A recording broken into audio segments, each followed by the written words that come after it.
here we have what might be called the debriefing of the hero when he comes home from war.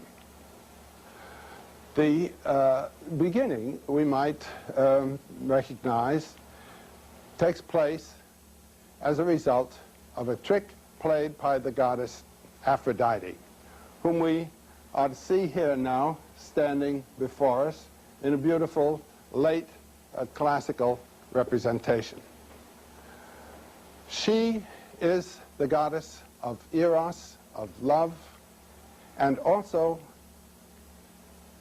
the consort, for a while, in a certain way, of the god of war. And so it's not surprising that she should underlie the backgrounds of this terrific war of Troy.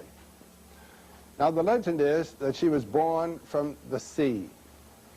There's a great early legend, or myth now, of the origins of the world, where the sky father, Uranos, was lying so closely on the earth mother that the children that had been begotten, namely the gods, could not come forth from her womb. And the goddess herself contrived to give a sickle, to hand a sickle to one of the children, who then castrated the father and separated heaven and earth. Now, this theme of separation of what was originally one is a basic motif that we have talked about, the two that are originally one and that are to be recognized in terms of their unity.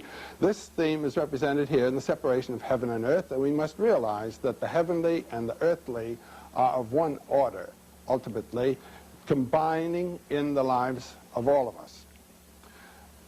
The genital organs of the heaven god were then tossed by Kronos, who had castrated him, into the sea, and from the foam that they generated, the goddess Aphrodite, or in Latin Venus, was born, the goddess of love, whom we see here coming forth on a shell.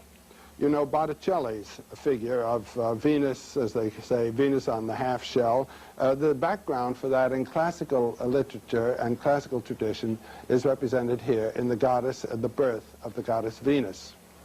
And now, as I've said, her principal lover, actually, was the god of war, and here she is with the god Ares, the god of war,